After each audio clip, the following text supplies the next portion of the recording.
काशीनाथ सिंह के उपन्यास काशी का अस्सी के पिछले एपिसोड में हमने जाना कि 12वीं लोकसभा चुनाव के दौरान किस तरह के नारे जो है देश में पॉपुलर थे और इन पॉपुलर नारों को देने वाला स्लोगन सेंटर था काशी का अस्सी घाट।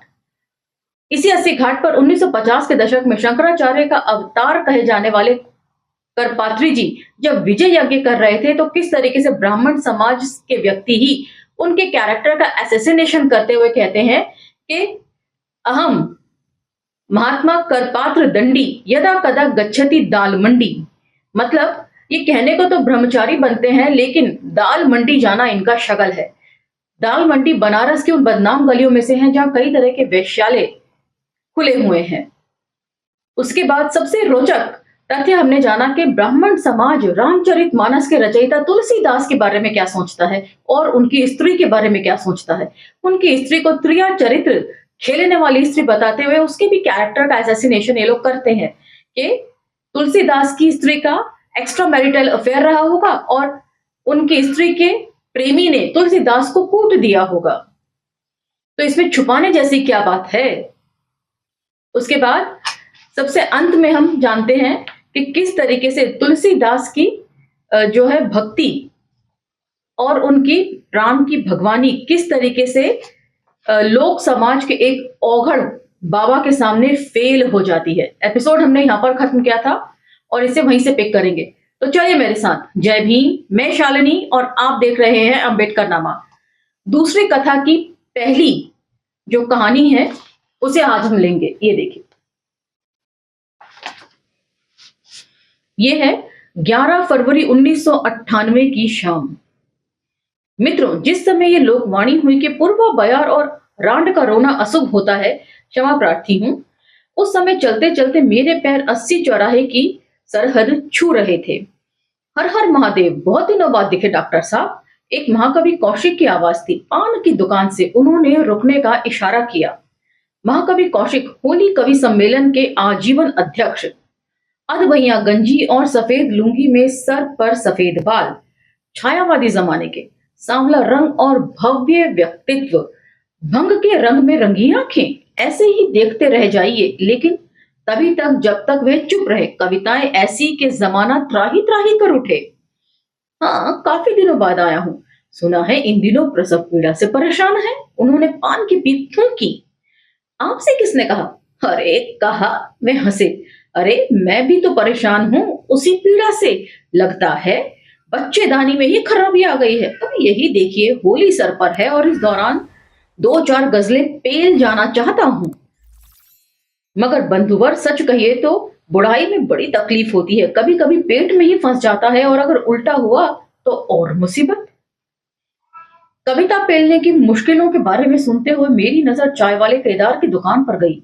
ये वह दुकान थी जिस पर चुनाव के दिनों में सन 1952 से लाल झंडा फहराता रहा है। आज चाय की अंगीठी के पास केदार का बेटा कोई था और उसके सर के ऊपर भगवा ध्वज। यही नहीं, दुकान के बगल में भाजपा का कार्यालय भी खुल गया था जिसमें 3-4 लोग बैठे हुए थे। पीछे पलट कर देखा, साइकिल पंचर ठीक करने वाले गुलाब मिस्त्री की दुकान को। चौराहे की अकेली दुकान रह गई थी जिस पर अब भी लाल झंडा था। बाकी पूरे चौराहे की सड़कों के दोनों ओर की दुकानों पर कमल के फूलों की झंडियां, भाजपा के बैनर और भगवा झंडे। इससे मुझे याद आ गया जब राम मंदिर बन रहा था और उसकी प्राण प्रतिष्ठा उसमें की जानी थी राम की, तब भी देश भर में यही माहौल था। कम से कम दिल्ली और दिल्ली यूनिवर्सिटी का जो इलाका है उसके बारे में तो मैं बता ही सकती हूँ क्योंकि मैंने देखा है। हर तरफ आपको भगवा ध्वज ही दिखाई दे रहा था। 80 के लिए चौंकाने वाली बात नहीं थी। शुरू से ही ये जनसंघ भाजपा का गढ़ माना जाता रहा है। दिलचस्प नजारा सिर्फ ये है, और वह भी शुरू से ही, कि चौराहे की संसद में बहुमत हमेशा भाजपा विरोधियों का रहा, जबकि इलाके के मतदाता भाजपाई हैं। सुन नहीं रहे हैं महाराज? कौशिक जी बोले। कहिए, सुन रहे हैं तो आप लंका से आने का काम कर रहे हैं कि गोदोलिया से? लंका से? मैंने उन्हें देखा। वहीं से आ रहा हूं। वहीं से नहीं आ रहा हूं, वहीं से आने का काम कर रहा हूं, ऐसा बोलिए। अब आप पप्पू की दुकान में जाने का काम करेंगे, फिर बैठने का काम करेंगे, फिर चाय पीने का काम करेंगे, फिर बतियाने का काम करेंगे, फिर पान खाने का काम करेंगे, फिर मैंने आपकी कौतूहल से कौशिक जी को देखा। इधर मत देखिए, ये भाषा सोशलिस्ट वे भोसड़ी वाले बोलते हैं, क्षमा प्रार्थी हूं। कल एक मिला विद इन ब्रैकेट आदमी एक भाषण दे गया है यहीं पर, सीधे सीधे नहीं कहेंगे साले के लंका से आ रहा हूं, कहेंगे लंका से आने का काम कर रहा हूं।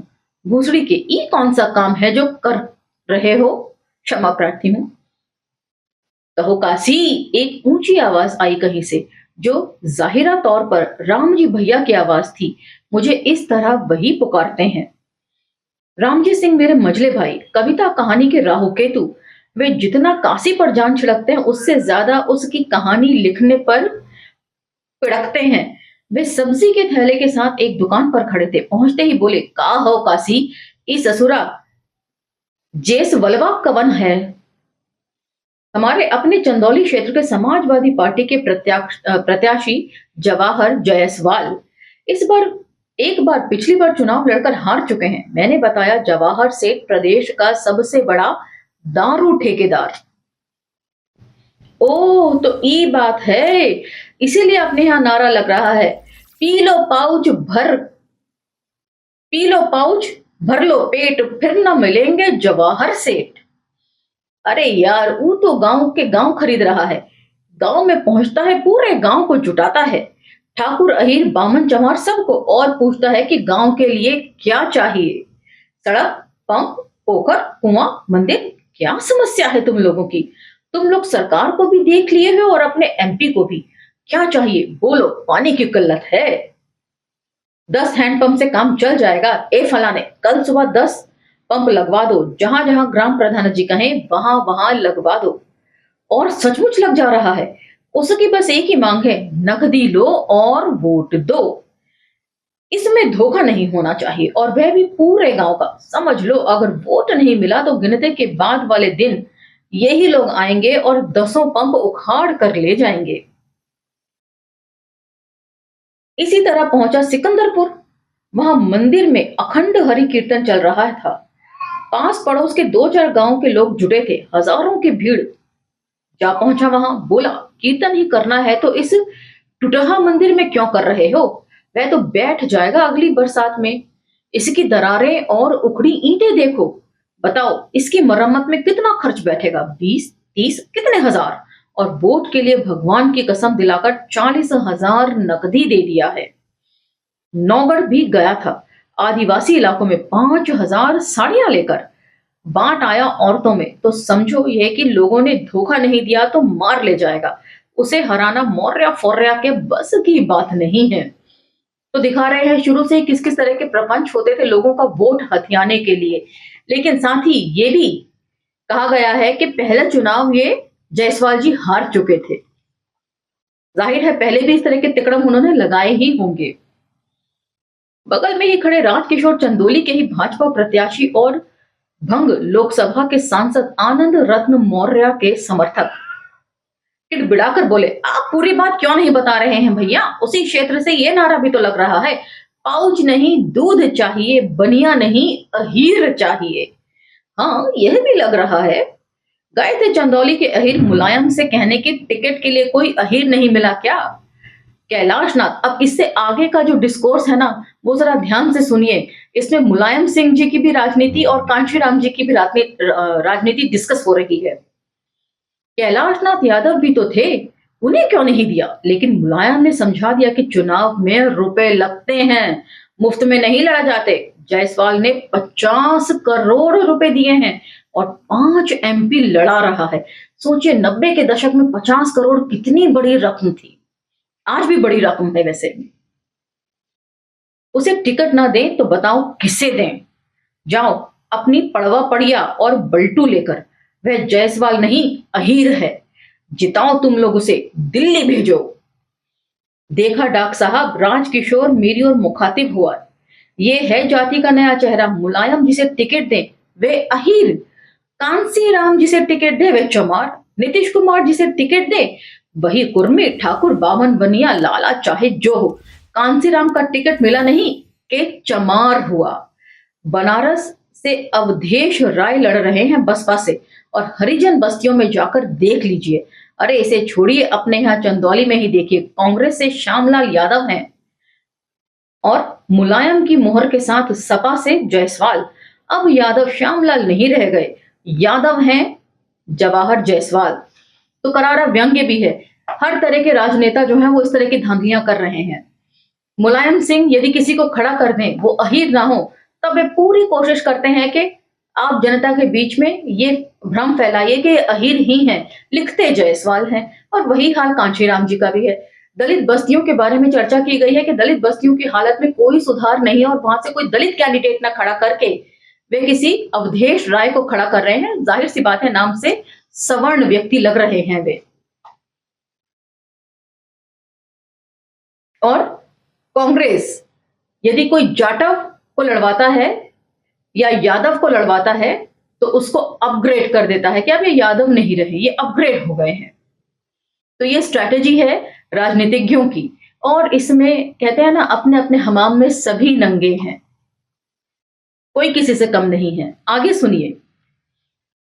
नेताजी दूसरे फुटपाथ से एक लड़का चिल्लाया, आप यहां है राधे श्याम, उधर देख रहे हैं आपको। कहा? पप्पू की दुकान में। आइए डॉक्टर साहब, चलिए एक एक चाय लड़ जाए।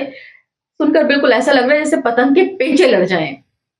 तो शायद मेरे हिसाब से इसका मतलब यही होगा कि बाकी की बहस जो है वो चाय के साथ ही की जाए। राजकिशोर भभुआ के बाबू साहब हैं, यानी बिहारी, और वह भी 80 के दूसरे बिहारियों की तरह पटकलंड गिरधारी हैं, क्षमा प्रार्थी हूं। उम्र 45 के करीब और रिसर्च कर रहे हैं। पत्रकारिता में कुर्ता पजामा और सदरी के साथ पैदा हुए थे। पप्पू की दुकान, पीने को महज चाय और भांग, पाने के लिए सारी दुनिया। 8 बाय 20 फीट का दड़वा, लोहिया के जमाने से समाजवादियों का कॉफी हाउस और आज भाजपाइयों का अप्पू घर है। कभी मधुलिया में जॉर्ज रामनारायण जैसे लोग आते थे यहाँ। आज राधेश्याम और देवव्रत चौबे जैसे बालकों की बहार रहती है। भांग के साथ ठंडाई बनारस की परंपरा है, लेकिन इस दुकान ने एक नया प्रयोग किया, भांग के साथ चाय, और ये पिछले 30 सालों से हिट है। रुपए 2 रुपए लगाइए और अमेरिका, रूस से लेकर अपनी संसद तक की सैर कराइए, बैठे बैठे या खड़े खड़े। इस दड़बे को 3 मेजें और 6 बेंचें पर्यटन और उड्डयन मंत्रालय के लिए चुनौती बनी हुई है।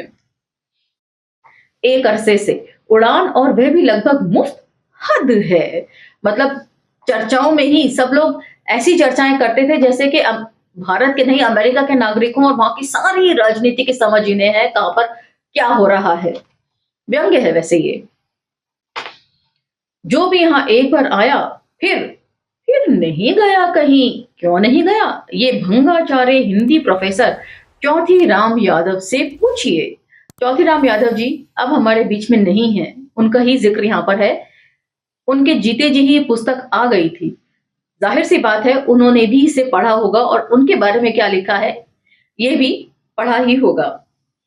जब उत्तर प्रदेश में मुलायम और बिहार में लालू यादव सत्ता में आए तो दोनों ने इस भारत भूमि पर एक ऐसे यादव शिरोमणि की खोज शुरू की जो विद्वान भी हो और समझदार भी, और दोनों की नजर आकर चौथीराम पर टिकी। उन्हें अपने अपने राज्य के विश्वविद्यालय के लिए किसी कुलपति की जरूरत थी, ऐसा कुलपति जो अपना भी भला करे, उनका भी और बिरादरी का भी। तो शायद उन्होंने ऐसा इसलिए सोचा हो क्योंकि ओबीसी जो है वो पढ़ाई लिखाई में काफी पिछड़े हुए हैं। तो शायद ये सोचा होगा कि जो ओबीसी बालक बालिकाएं हैं उनका उद्धार करें, उनको पढ़ने के लिए प्रेरित करें, उनकी ज्यादा से ज्यादा जो है मदद की जाए। उन्होंने पता किया कि बनारस में एक यादव है चौथीराम, लेकिन आधा आधा इसलिए कि वह गाय भैंस नहीं पालता, गांजा कभी कभार पी लेता है, लेकिन कुश्ती नहीं लड़ता, कद काटी ही इस लायक नहीं है बेचारे की। प्लस पॉइंट यह है कि सोहबत किसी बाभन से नहीं, ठाकुर से रखता है। तो ये भी व्यंग्य है कि उनकी खुद की कदकाठी बहुत अच्छी नहीं है, तो इसलिए ठाकुर से दोस्ती करके वे उस कमी को जो है वो पूरा करते हैं। और यह उनके चुनावी समीकरण के भीतर है। दोनों ने अपने अपने तरीके से चौथी राम से संपर्क साधा। सोचा यही था कि बनारस का आदमी अधिक से अधिक चाहेगा तो गंगा, और गंगा कानपुर में भी है और पटना भागलपुर में भी। जहां तबीयत हो वहां जाओ। जिस पद को हासिल करने के लिए विद्वान ब्रीफ केस में 10-20 लाख रखकर महीनों महीनों मंत्रालय सचिवालय के चक्कर काटते हैं, उसी पद की भीख लेकर दोनों चौथी राम के ओसरे में पहुंचे। बारजे पर सूखता हुआ छींट का लंगोट देकर जितना ही खुश हुए थे, निकर में मूलभूत चौथी राम को देखकर उतने ही हतोत्साहित हुए। मतलब कहीं से भी उनकी कद काठी, उनका रहन सहन, बात व्यवहार में वो यादव पना नहीं झलक रहा था। उन्होंने अपनी मंशा जाहिर की, चल सकते हैं लेकिन एक शर्त पर। चौथी राम बोले, कहिए। मुझसे पहले वहां पप्पू की दुकान पहुंचाइए। कहां? जहां ले चलना चाहते हो। पप्पू की दुकान क्या चीज है? इतना सुनते ही भंगाचार्य की आंखें खुद ब खुद बंद हो गईं और उन्होंने मौन साध लिया। दुकान के स्वरूप के बारे में उनसे जो जो प्रश्न किए जाते, उतनी जितनी जिज्ञासाएं की जाती, सबके उत्तर में चौथी राम के मुंह से सिर्फ यही निकलता, नेति नेति। जब दोनों बाहर निकले तो लालू ने मुलायम से कहा, बड़ा बुड़बक बुझाता है जी, कैसो जादो है। दुनिया और लोग हमको तुमको नेता नेता बोलता है और ई कहता है नीति नीति। पेपरों पढ़ता तबो पता चलता कि हम नेता हैं, नेति नहीं।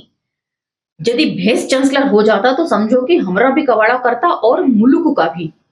पप्पू की दुकान पर पहुंचे तो वहां अच्छी खासी भीड़ क्या, मेला कहिए। पता चला कि जनसंपर्क अभियान पर निकले कोई प्रत्याशी आए हैं दुकान के अंदर। बाहर कांग्रेस की झंडियों के साथ एक जीप और 2 गाड़ियां थोड़ी दूरी पर, 2-4 इधर उधर आती जाती टोपियां। दुकान के भीतर की भी बेंचें भरी हुई हैं, बैठने वालों से ज्यादा खड़े चाय की प्रतीक्षा में। अंदर का कोलाहल धीरे धीरे शांत पड़ने लगा। पता चला अंधे तानसेन ने प्रत्याशी पाणे जी से कहा कि हम जो पूछ रहे हैं उसका अर्थ बतला दीजिए तो आपकी झोली वोटों से भर दी जाएगी। पाणे जी जल्दी में हैं, 80 भदेनी में जनसंपर्क करना है, लोगों से मिलना जुलना है, समय नहीं है, लेकिन अंदर जाकर फंस गए हैं। इसी बीच स्वर बाहर आता हुआ लहराया। अब ये पहेली वो पूछ रहे हैं। गुरु ने पठाया चेला, लाना झोली भर के, पहली भिक्षा अन्न की लाना, गांव नगर के पास न जाना, हिंदू तुर्की छोड़ के लाना, लाना झोली भर के, गुरु ने पठाया चेला। दूसरी भिक्षा मांस की लाना, जीव जंतु के पास न जाना, जिंदा मुर्दा छोड़ के लाना, लाना हाणी भर के, गुरु ने पठाया चेला।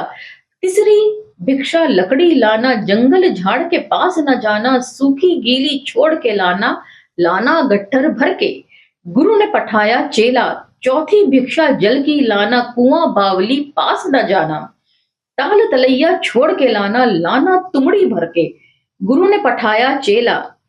कहत कबीर सुनो भाई साधो, ये पद है निर्वाणा, जो ये पद का अर्थ लगावे सो है चतुर सुजाना, गुरु ने पठाया चेला।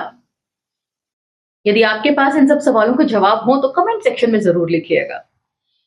बाहर भीतर तालियों की गड़गड़ाहट के बीच कांग्रेसी चेला पाणे जी वाह वाह करते और सबको हाथ जोड़ते बाहर निकल आए और केतली के पास बैठे मनोज से बोले, मेरी ओर से सबको चाय पिला देना, क्षमा करोगे आप लोग, जरा जल्दी में हूं। और यहाँ इसका पहला जो कहानी है वो समाप्त होती है। ये आपको कैसे लगी मुझे कमेंट सेक्शन में जरूर बताइएगा। यदि हमारे वीडियो आपको पसंद आते हैं तो लाइक शेयर सब्सक्राइब जरूर कीजिए। दूसरे सोशल मीडिया के प्लेटफॉर्म्स पर भी आप अम्बेडकर नामा को फॉलो कर सकते हैं। इसके साथ यदि कोई एपिसोड आपका मिस हो जाए तो प्लेलिस्ट में जाकर बाकायदा उसे आप चेक कर सकते हैं, सुन सकते हैं। प्लेलिस्ट में इसके अलावा बाकी भी मिल जाएंगे आपको। इसी के साथ मुझे आज्ञा दीजिए। जय भीम, धन्यवाद।